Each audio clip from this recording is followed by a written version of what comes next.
Right. It's such a great experience. I mean, you walk out of it just empowered. Incredible. You're like, I could do anything. I could build anything. Like I could come up with an idea on Saturday and build the prototype on Sunday. Right. Don't fuck with me. Like you come out with that mentality. It's so empowering and so good for people's like confidence and self-esteem too, on top of like creative liberation and economic like empowerment too, because you can now like build a startup, so anyways, those are my thoughts. Amazing. All right, for sure. All right. I became exactly what I wanted to. My name's Vince. I became a millionaire at 22. It's a show with ordinary people on the extraordinary come up. And today I'm joined by Arjun Mehta. From startups in EdTech to FinTech to now entertainment tech, this dude is about as serial of an entrepreneur as you can get at 25. And now as the founder and CEO of Moment House, a digital platform for ticketed live stream events, he's continued to crush it. Within months of launch, he's already worked with an unbelievable lineup featuring the likes of Halsey, Kygo, Rashad, and even Justin Bieber. And building off that momentum, recently closed an exciting $10 million Series A. Arj, congratulations and welcome, dude. It's great to have you on. Thanks, man. That's really fun, and a lot of the projects in the other fields are working out. But yeah, definitely want to congratulate you again on the Series A. Did I get that right? Is it like 10? I saw different reports. It's like 10, 12. 12. Okay, 12, nice. Yeah, we have this great venture capital firm that led our seed round called Forerunner. They specialize in consumer and especially direct-to-consumer brands. And we were already just getting a lot of early traction. Right after the seed, we ended up getting Bieber. And so it's also sort of a very important time to kind of keep your heads down and execute, because sort of this crazy opportunity that the pandemic brought to the company was this acceleration. And so the venture firm Forerunner just decided to double down. And for us, we got reasonable terms. For us, like speed of execution mattered more than anything. Yeah. And they're good people. So that was obviously the first most important thing. Sweet. And then you like filled out the rest of the round with, I saw some like pretty incredible titans of industry. Like, has that, come into play like already within the few months? Like, I don't know. Can you tell us Yeah, for sure. I mean, the platform and the business we're in, very relationships driven.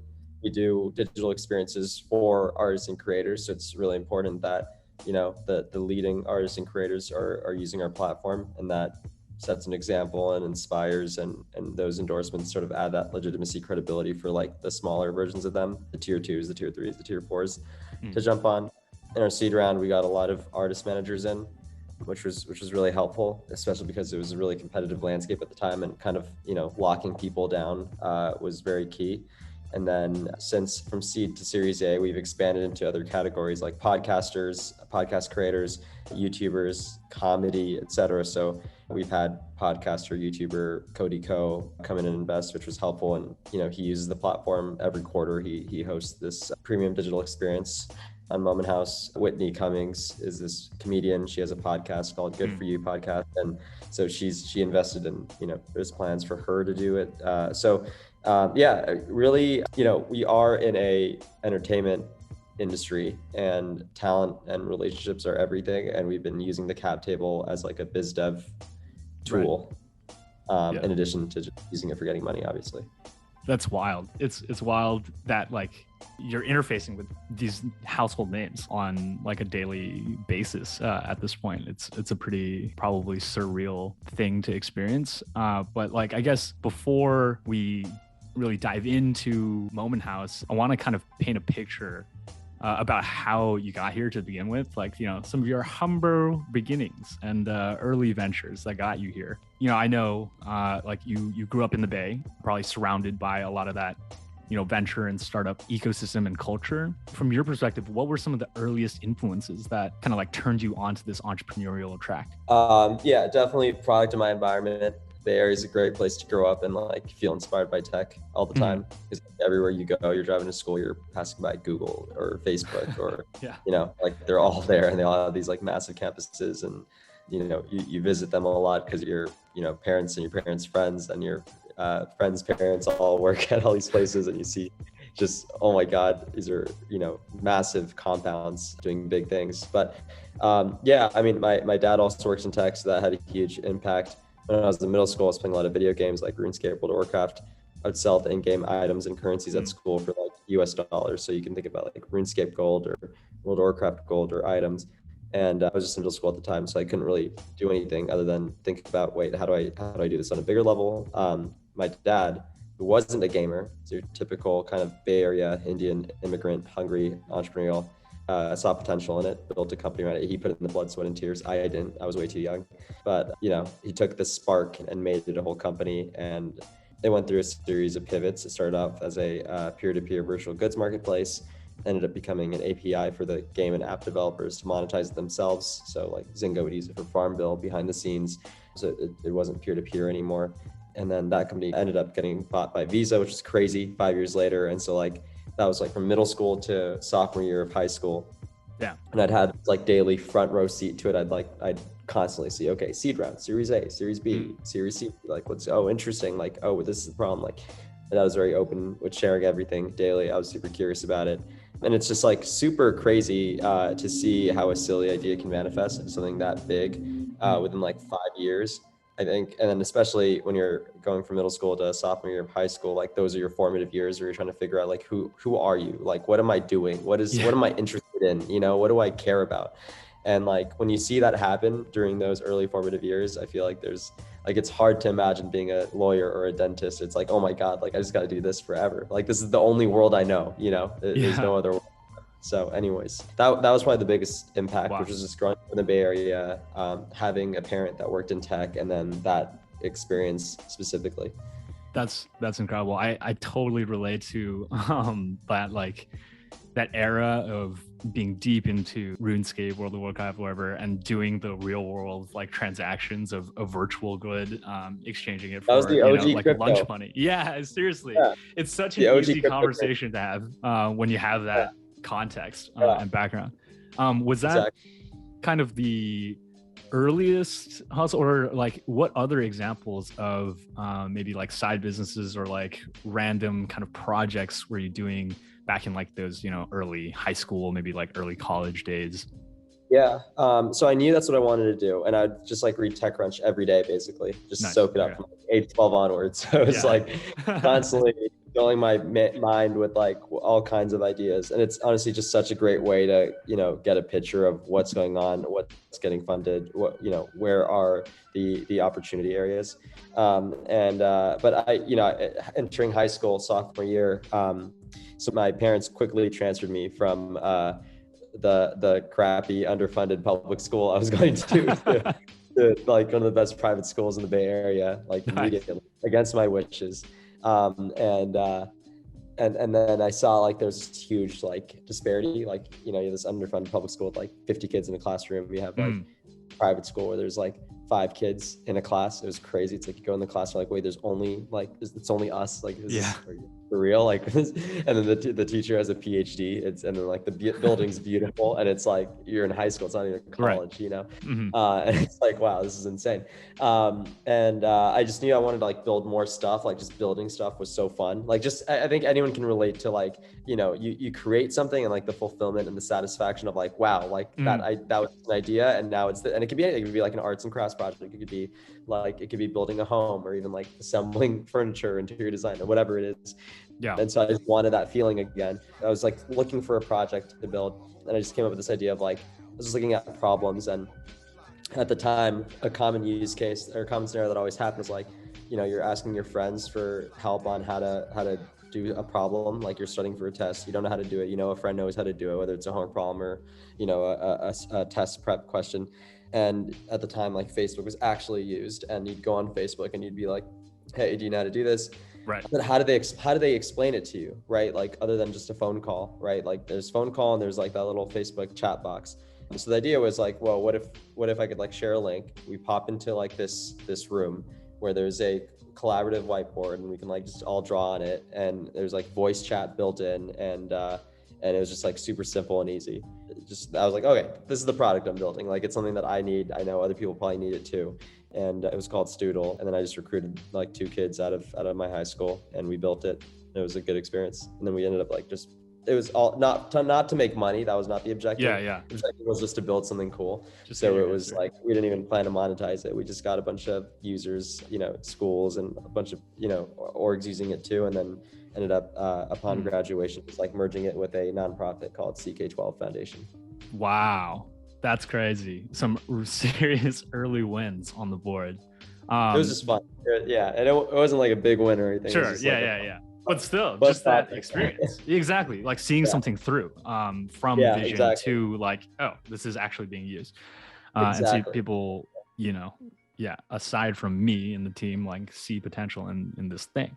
That's incredible. And I think that really segues quite nicely into this next thing that I was going to ask about, which is like, if you could describe what kind of like student you were at the time, because like we met in college, we went to the Ivy Young Academy together. I can describe kind of like what I felt like you were like, well, I was like, and I would describe it somewhat in a very casual, like you certainly cared less about things like on paper, like grades or whatever. Like we failed that same 1 unit pass no pass like random course that we had to retake together, but you were always excited and very animated when talking about these side ventures that you were working on.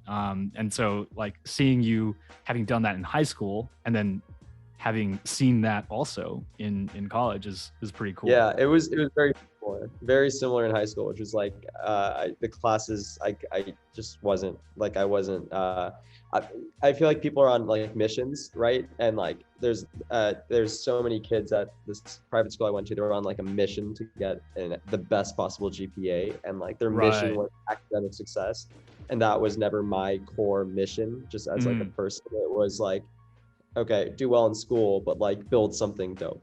That was the mission. Like what cool projects can I do? And it wasn't from the standpoint of like making money or like just doing it. It was fun. It was like creative satisfaction of I can do something. And it's so empowering because you feel like you're in control too. A lot of times with school, it doesn't feel like you're always like things are being put on you, and you're being forced to take this class because you need that for graduation, and you need to do this, and you need to do that because that's what you're supposed to be doing. And like it was so dope to have this parallel track of like, wait, I could build I could pick anything I want to build. I can pick anything, and I could just build it. And I could just fully decide what I do on a given weekday evening or a weekend to work on, for that project. Like that was so dope, and to see the progress and then the satisfaction of it growing into something bigger. So yeah, definitely it was very much the same around like when it came to academic projects. Like definitely not the priority for me. But what was dope about the academy was like innovators roundtable, right? Classes like that were super project based. Those were the best. Yeah, like I think I'm a huge fan of projects, basically. Nice. Yeah. It makes sense.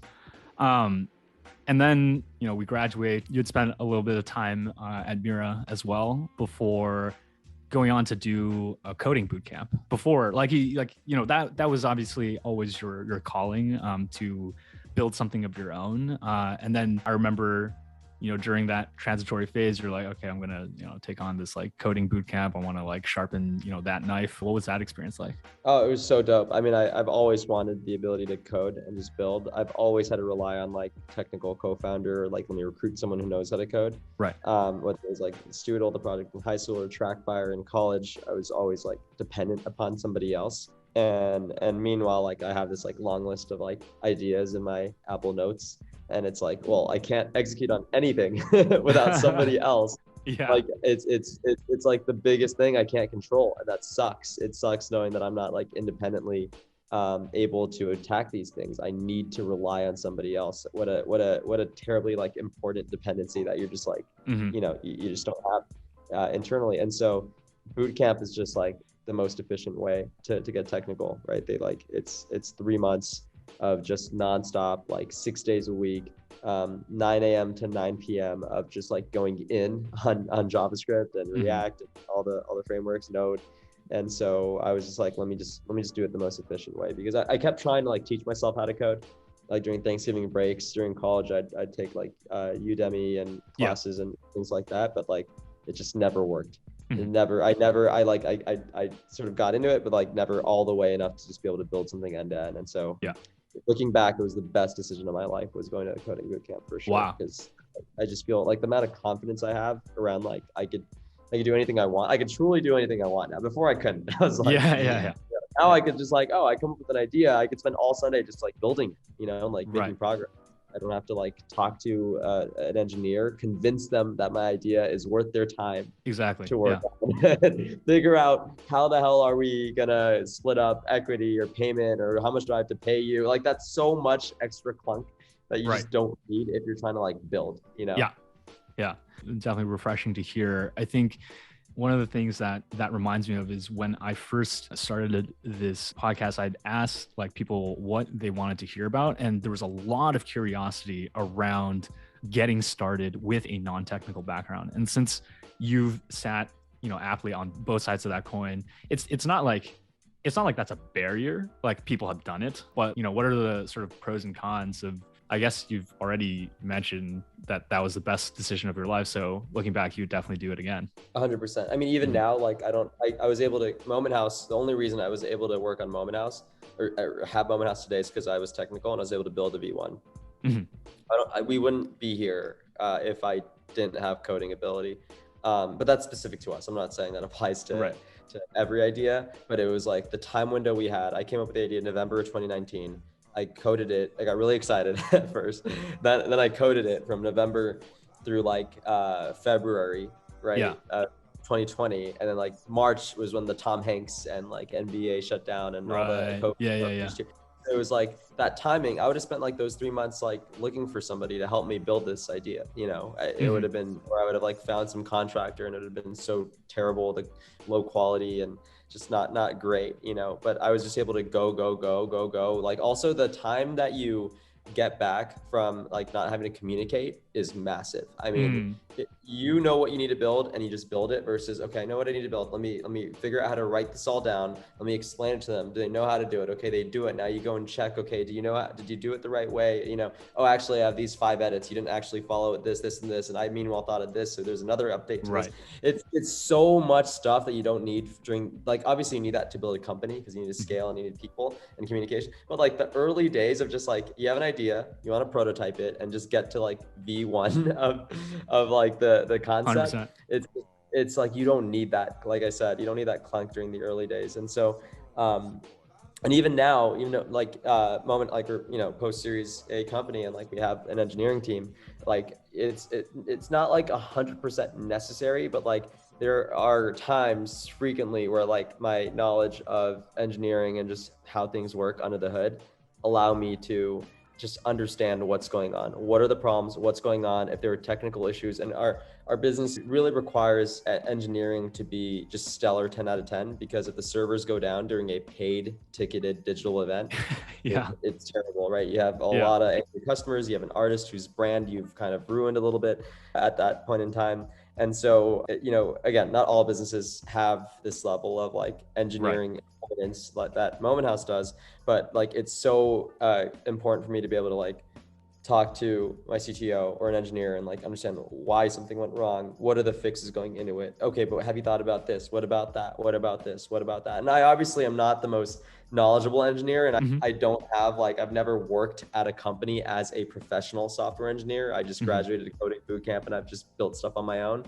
But it's just being able, it's like what the Ivy Young Academy, like the philosophy of just like being able to talk the language is so important. And if you can talk everyone's language, you don't have to like know the depth of it, but if you have that breadth and you're able to at least communicate, super, super valuable even today. Amazing. And that's, what led you to here to today. Everyone that's entrepreneurial, I think should do a coding bootcamp, or at least seriously consider it. Obviously not everyone can, given like circumstances and things, but like it's such a great experience. I mean, you walk out of it just empowered. You're like, incredible. You're like, I could do anything. I could build anything. Like I could come up with an idea on Saturday and build the prototype on Sunday. Like, don't fuck with me.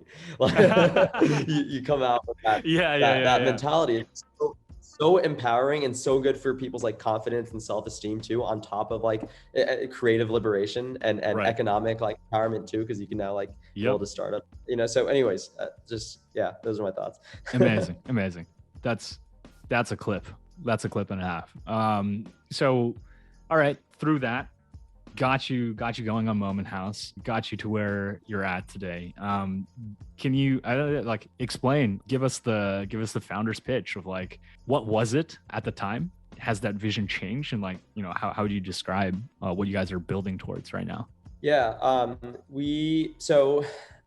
was after graduating college, I graduated the bootcamp. I had all that confidence and excitement. And I worked on this startup called Lifespan, and then that didn't end up working out. So I kind of got slapped in the face again, because the other thing I worked on in college also didn't end up working out, TrackFire. So it was like another slap to the face of, okay, this stuff's hard. Not everything works. And, went through like 5 iterations, pivots, and like still nothing worked. And then, eventually the last thing worked, but I just didn't even enjoy it. And I was like, why am I working on this? And kind of, so it didn't work for me. In the end. For Lifespan, which was the fintech. FinTech, yeah. And then my co-founder left because he was like, hey, he's a few years older, needs to get a job and get cash in the bank. And so I was just like searching for an idea. I was like, I was applying for jobs. I applied to Andreessen. They didn't really, I don't think they accepted, or they never got back after. So I was like, okay, maybe I go to like an investor, and work there, and just like, maybe come up with an idea there, or let me just come up with ideas now. So I just like every day just hammer out a 2-page like memo on an idea, and because writing really helps you to think, right? Like I think it's a very known thing. It just helps you structure your thoughts and come up with new thoughts, and then you walk out of it with like, okay, is this sound? Does this make sense? And you can now you also have a deliverable you can like share with a friend or a family member, be like, does this make sense to you? So it's great. And so I one day had the idea of like digital events, like why are digital events not that much of a thing? And what about premium digital events? Like you hear about this creator economy that's like, growing rapidly, and you see all these startups, whether it's like Substack or Patreon or whatever, which is, the rise of paid media, being able to take any media type and just monetize your core fans with it. And you look at this format of pay-per-view, right? And it's actually a very it's a very exciting format, because you have like, first of all, it's only limited to combat sports throughout history. Like pay-per-view started in 1940s, 1950s with boxing and wrestling, and it stayed limited to boxing and wrestling.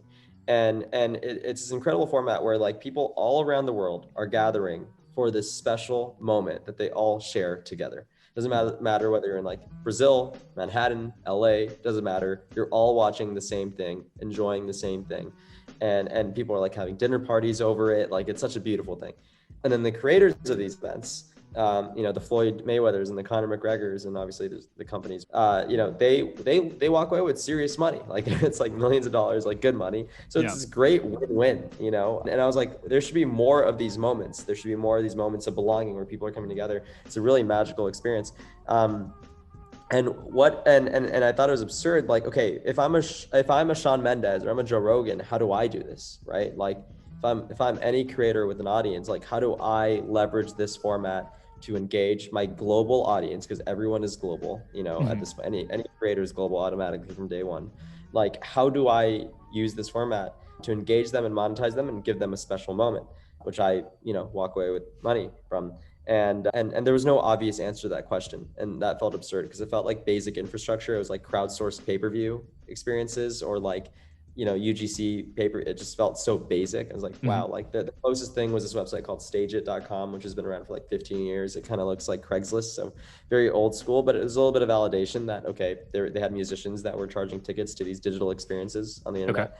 So anyways, I built it. Then I was like, wow, like this is, if there was ever a time to build it, it's now. Creator economy is growing, right? And this makes so much sense. There's value in just gathering and the belonging and the social experience of that on top of the media. And then so that's when I just like locked myself in my room, just coded. And March came around, or February, I actually showed it to Jimmy first thing. I was like, I flew down to LA. Jimmy IV, by the way. Jimmy, yeah, of our of our academy that we've been through.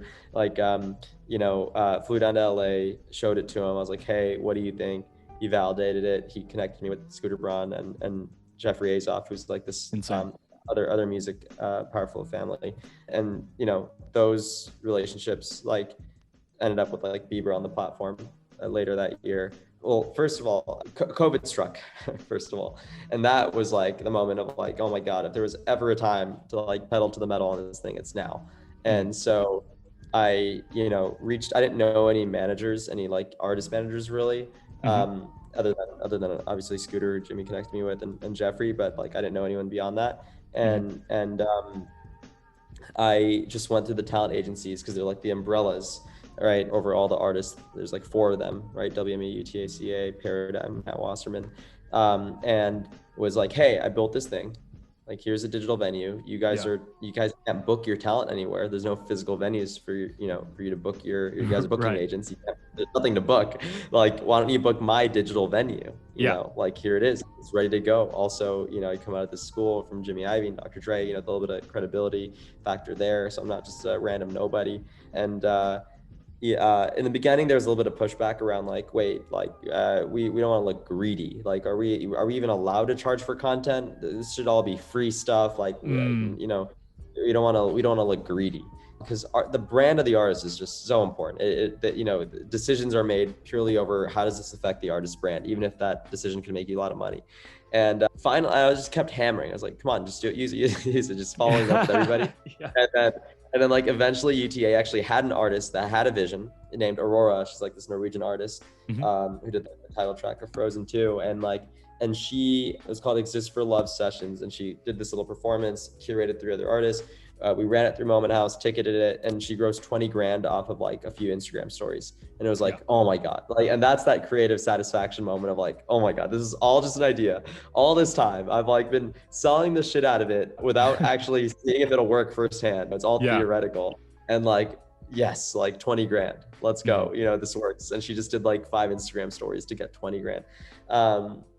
And so I had the case study. I didn't want to raise money without a case study, without a data point, because like, what are people funding? Just a pure theoretical idea at that point. So now we had a product, we had the case study, and we had this vision for, if this is to work, it's got to be a cultural phenomenon. Like, it can't just be this like tech tool on the side that creators and artists use occasionally. Right. To tap into to create these experiences. Like, we want to invent this new unit of media called a moment. This new unit, because the word live stream sucks, the word pay-per-view sucks, and they're not even like accurate because there's so much product innovation to do around the social experience of these, or the commerce experience. Like, there's so much to build upon, where like it's content, community, and commerce coming together to form this new unit, versus if you call it a live stream, it's like, okay, that's one of the 3 pieces, it's not the whole thing. So we wanted to create this new unit called a moment, and we wanted to make it cool to do, cool to use for artists, because artists care about 2 things. They care about making money and looking cool, right? So you got to make them cool. So number 1 is like, there's got to be a beautiful product design. So we really took a design focus to it. Number 2 is that this whole framing of a moment. Number 3, like, let's get all the biggest artists in the world, or as many as possible, to use the platform and do very creative things on the platform. And so that's what led to that vision, the case study of Aurora 20K, and and a working product, and obviously roots coming out of the Jimmy and Dre school, and then Troy Carter, who had backed my previous thing. So like, 2 people in the music industry for credibility. And that was how I was able to raise the seed round off those pieces coming together. Incredible. And is it, to this day, is it still just like big artists like that with, a couple 100,000 like followers, millions of followers? Or like, what is the range of talent that's using the platform today? Yeah, it's the full spectrum. I mean, we started out with the goal being self-service. Anyone in the world should be able to create a moment, set a price, set a ticket price, set a date, time, add a merch bundle if they'd like, get their link for selling tickets, share that on social media, watch their revenue go up in their nice transparent dashboard, go live, get paid, and that whole process to happen end-to-end, very automated, simple, easy, intuitive. That was the day 1 vision. But then when COVID happened, it was like, oh wow, like there's a real opportunity here to take a top-down approach to the market which companies rarely get. It's hard to do. You have a company like Patreon, which like has been around for 7-8 years, and like we're such a grassroots, organic thing, and now they're able to like get a big artist here and there. But even then, like the Patreon brand is not a cool brand, right? It's like a big person may not even want to end up on Patreon, because Patreon's just so hammered into everyone's brains as a thing that like, oh yeah, some indie person uses to support their livelihood. You'll never see Bieber on Patreon. So we took this top-down approach. We built this brand of Moment House with the biggest artists like Tame Impala and Bieber and Halsey and Kygo and all those, Brockhampton, Bryson Tiller, but we're scaling via self-service. So that's still very much the goal. We've expanded to podcast, we've expanded to YouTube creators, like I was saying earlier, and self-service is exiting beta, and it's really exciting. We've had small artists like make like $5,000, and to them that's amazing. Like that helps them pay the bills. And all the way up to like the biggest superstars making like 3 million off just one event.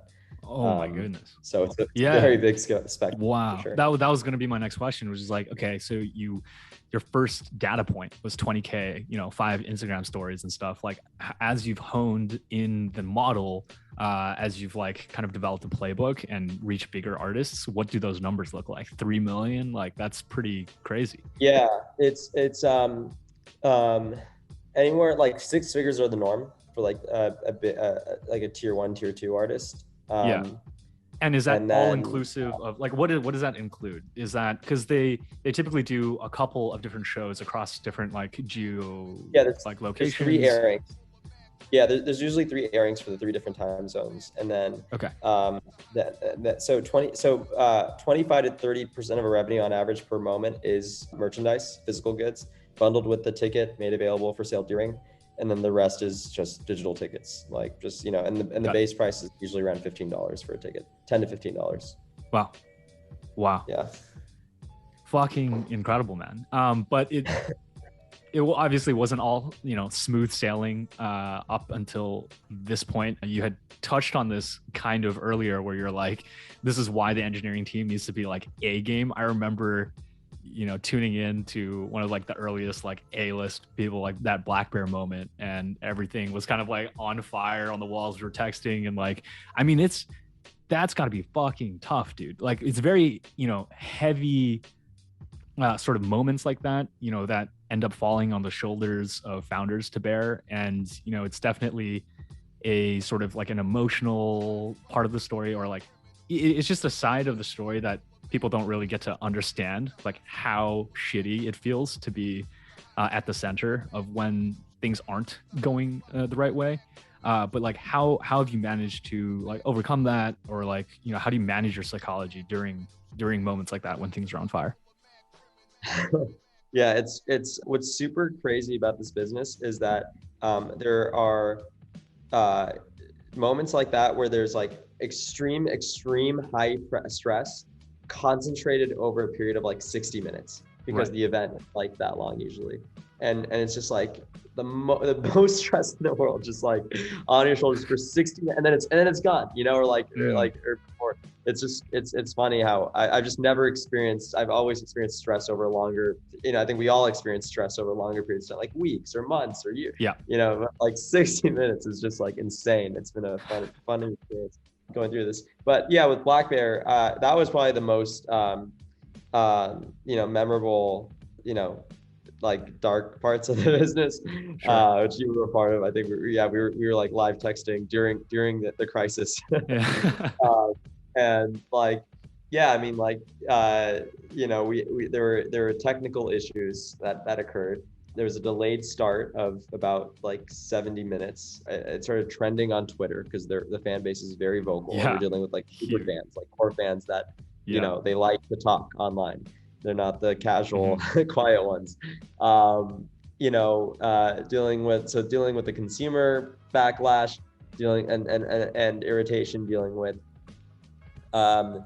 Black Bear had done this, it was a film. It was not a true live stream. It was like a cinematic film that he had made, performance film. And so he had this airing in his backyard, his family, his girlfriend's family, all his friends, and like blankets. And heaters and like a projector. So he was embarrassed, like super embarrassed in front of like all of his loved ones. Oh that my like, goodness. why is this not working? And then that embarrassment translated to an intense yelling from him to his agent, Mitch, who had set this up for us, or he was our point of contact from Blackbear's side. And so Mitch would be screaming at me, and Mitch was there too in person in the backyard. So he'd be yelling at me on the phone.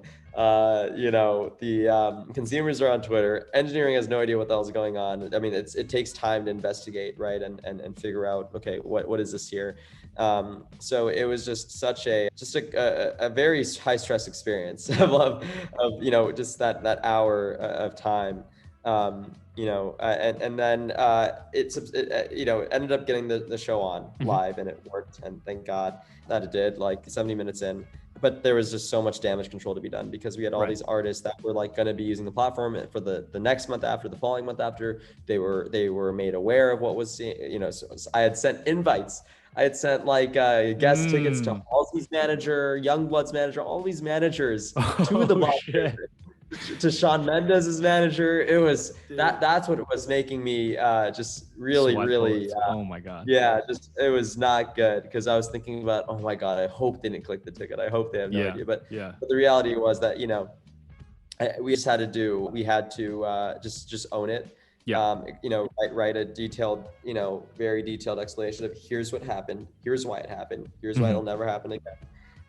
Make sure we get on the phone with every artist that was planning to do moments coming up. Make sure we got, on the phone with all of Blackbear stakeholders, Interscope Records, etc. Wow. And, just own it, explain it, commit, and they're like, and make sure that the next event goes flawlessly, and make sure that after that goes flawlessly, and make sure, and we did it. Yeah. So it all ended up working out, but the impact it made was like, it was like our first big event, right, that we've ever done. We had a very small team, and but even as we grow, it's like there's a culture of paranoia, healthy paranoia around these things. We have like weekly risk syncs. We're always thinking about risk. It's just before we weren't thinking like that. I mean, before we were just like, can people use our thing, please? Now it's like, okay, we're responsible. I mean, to take care of an artist brand, it's a very, very important thing. They're trusting us with a very important thing, which is their core community and their core community's money, and then their brand. And we're like the guardians of that for a period of time. And it's like, we take it very, very seriously, and just have had to operate with paranoia. Incredible. Okay. Wow. Well, I'm glad, that speed bump, we're over the hump. Thanks for being there for me, man, during the I mean, that was a dark, like, just dark from hour second hand, like I could feel that stress like oozing on over to me. I'm like, I can't even imagine what it feels like to be in Arjun's shoes right now. But I mean, hey, like we're over the hump, and now it feels so good to be over the hump, dude. At the time it was the worst, and now we just like laugh about it. So dude, great. Yeah. And now you're enjoying like the early fruits of a lot of that labor. I'm seeing you on fucking like Variety as an up and coming leader in the music industry. You just launched Moment House Japan. Like that's huge. What does that partnership look like, and like what does that mean for the Moment House brand? Yeah. Well, what's super interesting is that, like, I mean, Asia, as you know, better than anybody, so ahead of the curve when it comes to all things digital. And this format is so mainstream and normal over there. And like, in fact, the average price for a digital experience ticket is $30 USD, which is insane. Like that's like ours here is like 10 to 15 bucks. And then you have artists like BTS make $20 million per, live stream experience. So they're just living in the future, and like America's a little behind. And so it just made sense to like, okay, where's the market? We got to go to where the market is. Sometimes you gotta, and there's like a much more advanced, mature market state over in Asia.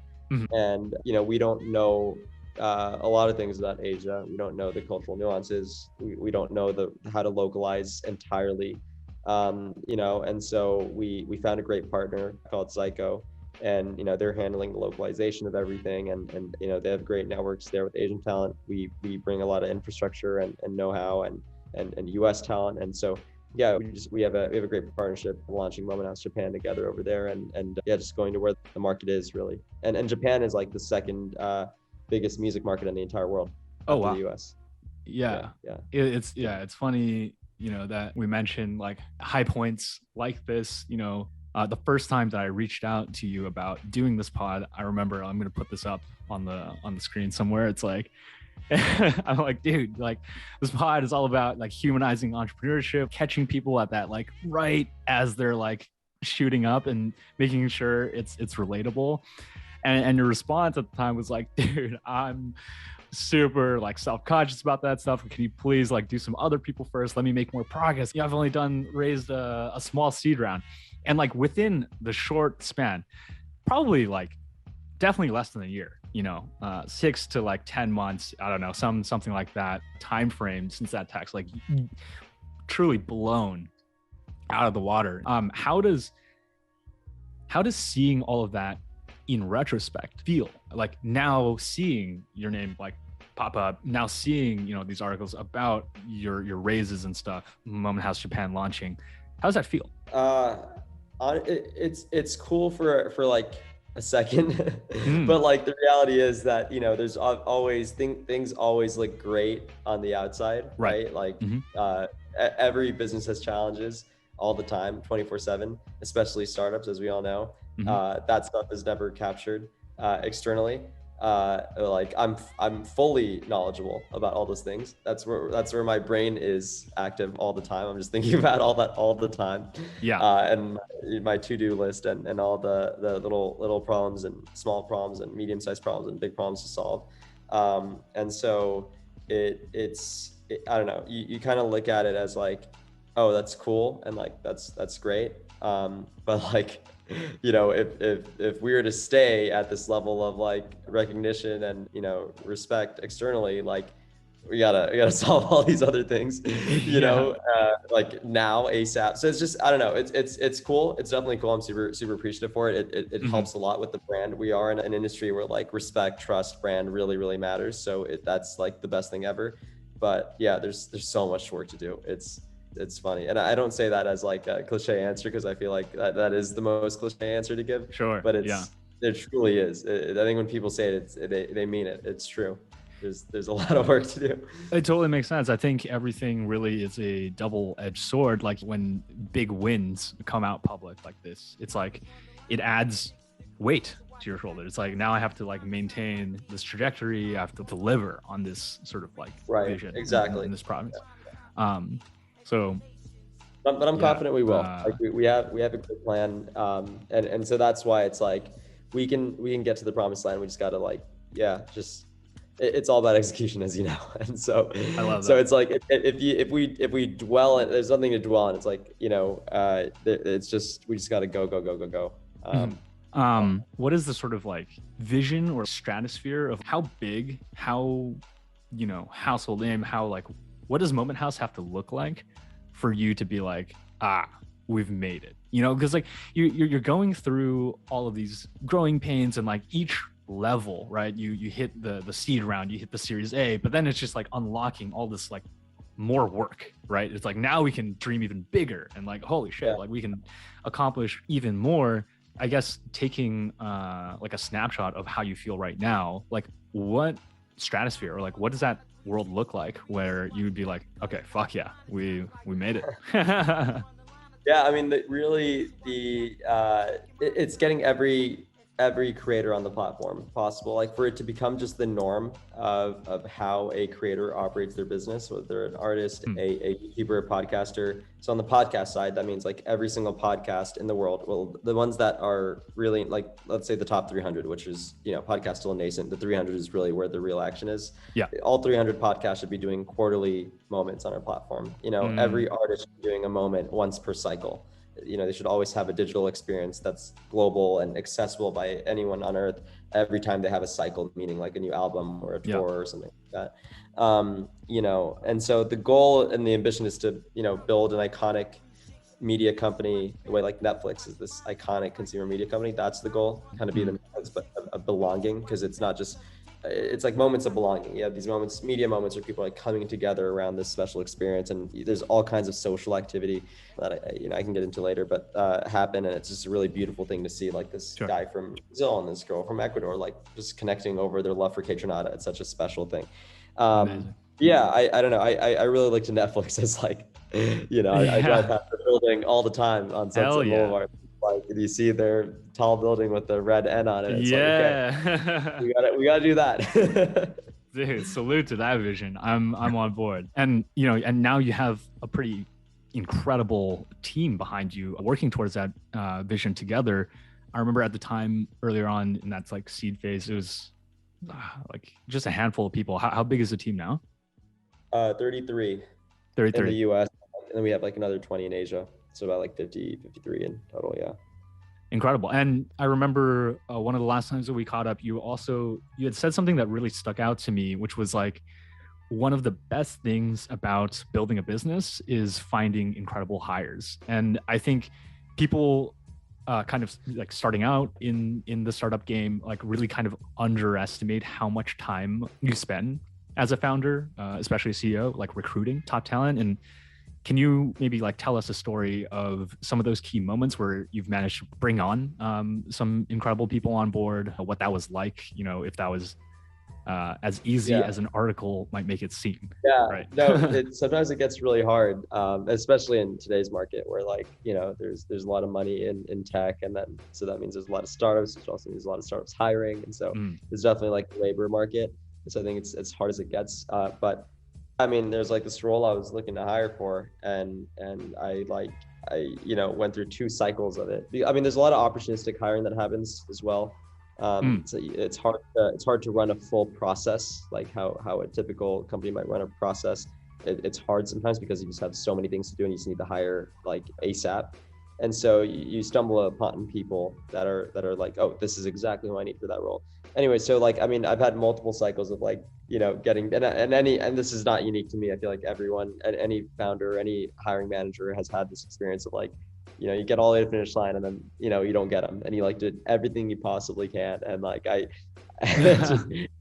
it's you invest so much into it, right? And they don't, for whatever reason, this guy had to be in New York, and just had to take, so anyways, things like that would happen. But yeah, I mean, I definitely stand by that statement I made last time to you, which is like, hiring a great person is like just the best feeling ever. I'm experiencing it right now. We brought in a head of legal and business affairs in-house because our external counsel wasn't working well. It was just very slow, and our business right now is just like all about deal velocity. And I mean, the amount of, I just wrote up this email over the last weekend of like all the projects for her to take on that were all of those 10 projects were all like thoughts that would spin in my brain constantly, like just all the time, not all the time, but like it would just be like a reoccurring thought in my brain would be any one of those given 10 things, right? Like, sure. And it's like updates to our talent agreement, or dealing with performance rights organizations and those negotiations, and like this and that and this and that.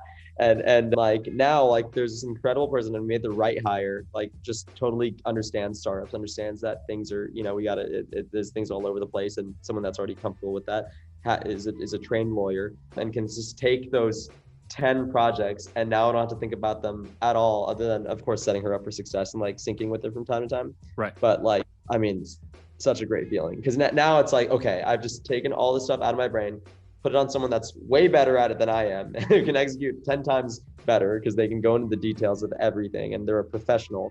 And now I can like focus on the things that I really need to. So it's like one by one getting things out of my brain and onto people that can handle it better, and then allowing myself to have a higher and higher vantage point and doing more things at a different level.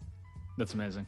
I guess taking a step back, going down a little bit more of a fun, casual angle, now that you're fully plugged into this world of entertainment, you're working with these like huge names or agents and whatnot, like, is there a story, or like, can you tell us a story about some kind of one of your favorite, maybe funny or just like truly surreal moments that you've gotten access to or experienced as a founder in the entertainment space so far? Yeah, I mean, it's this will be so Isaiah Rashad's my favorite rapper. Dude, House is Burning is insane.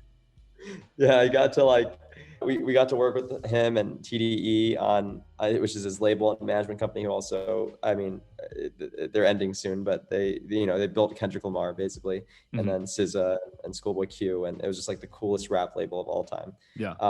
And Isaiah Rashad now, and like we got to work with them on the sort of cinematic film experience of his album, right? House is Burning. So it's like this 45-minute film, him performing at, fire everywhere to match the theme, like pyro, House is Burning kind of vibe. And getting to like meet Isaiah on set, and it was what was really surreal actually was I was living in the Bay with my parents for like the longest time during COVID. And then this was the first time I like came down for production. I drove down for it. And up till now, I was just in my childhood bedroom, like in my like running moment outside of that, and like being on set.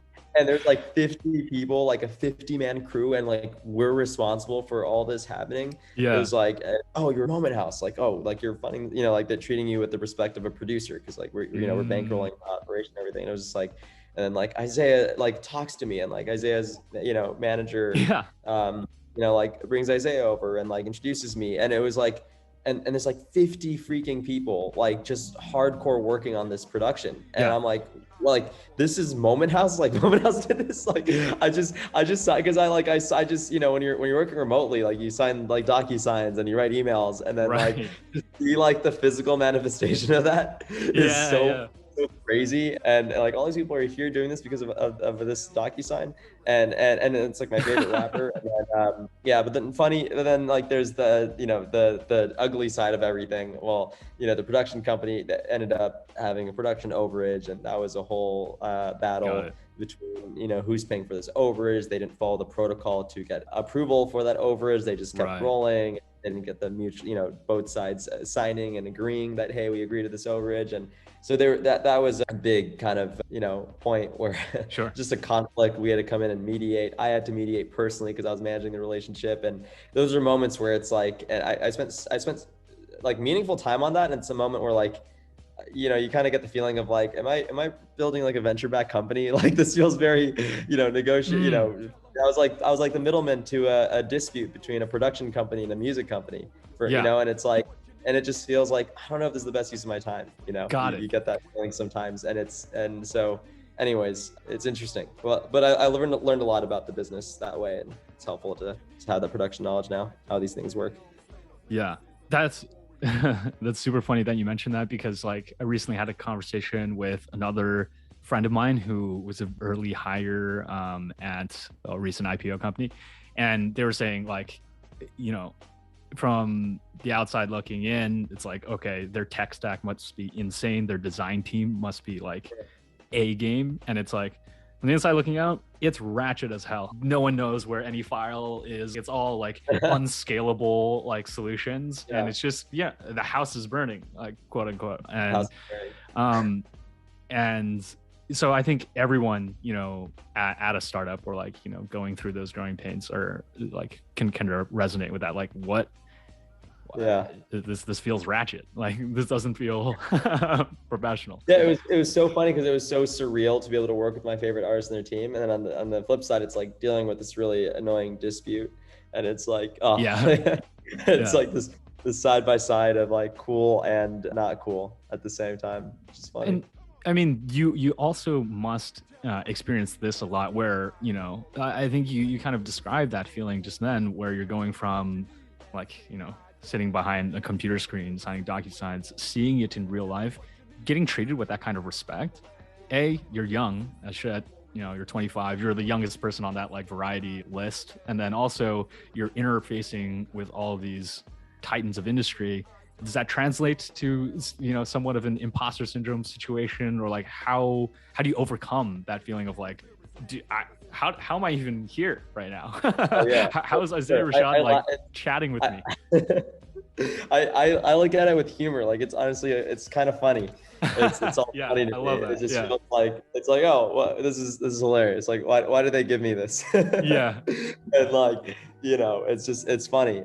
Because like, again, from like the perspective of me, or like a founder, not to speak for anybody else, it's like, like we just did our Series A this year. Like there's so much more to do. Like this is literally the beginning, you know? And I think it's you know, people that aren't in tech, especially, they look at these things and they basically look at it as like, oh, you already made it. Yeah. And it's like, no, you don't understand.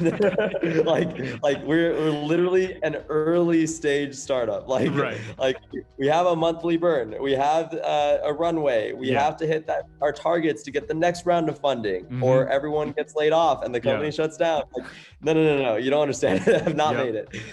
But these are all markings, you know, for a non-tech person or like a music person to be like, oh. So it's just funny. Like it's interesting because I see, like, you know, music people really value it, and that's good because, you know, it helps our company's brand. But like as a tech person, I see it and it's like, okay, it doesn't matter even one bit. You know, you're more grounded in the reality of the business and less in status, because, like, you know, a lot's on the line and I'm ultimately responsible. So beautiful. It's funny. There's a lot of funniness to it. I think that's a beautiful note to end on, where everyone starts from zero, and once you're in it, you gotta come to terms with it and just ride the wave. That's amazing. Where, I don't know, let the people know where they can find you, how to best support Moment House. Like what are some upcoming events that you're excited about that people should check out? Yeah, number one, momenthouse.com. You know, check that out. Number two, Instagram is @momenthouse. I think we're Moment House everywhere, on Twitter too, actually. So Twitter, Instagram, and .com. That's where you find it. Please go check that out. And upcoming events, there's some great podcasting coming up. Oh, actually, a really good one. I mean, so podcasts are doing really well in this format. It's like a true live interactive version of the show. I mean, if you're a core fan of a podcast, all you want is to be able to break that fourth wall and be able to feel like, oh, I'm actually at the table. I'm actually a part of the show. I'm no longer this listener on the other side. And so have you built that feature of like being able to interact with people on? Yeah. I mean, there's like polls and, like, you know, it's true live and they're looking at the chat. Wow. you know, and sometimes the podcast hosts, they even put the chat, like Cody Ko put the chat in his studio, so like you can, as a viewer, you're literally seeing the chat happen, so you can feel like it's true live interactive. It's a cool feeling. And so we have Morbid, which is the 7th biggest podcast in the world according to Spotify, coming up. You know, soon. So really, really excited for that one, because it's like our first top 10 podcast title. And so I'm hoping it helps us achieve like a tipping point in the category, and every podcast is like, all right, well, if Morbid's doing it and XYZ, you know, we should do it too. So anyway, that's one thing I'm very, very excited about. So definitely check that out. Amazing. Thank you so much for your time, dude. Pleasure catching up as always. Thank you. Thanks for having me. I became exactly what I wanted to. I became a millionaire at 22.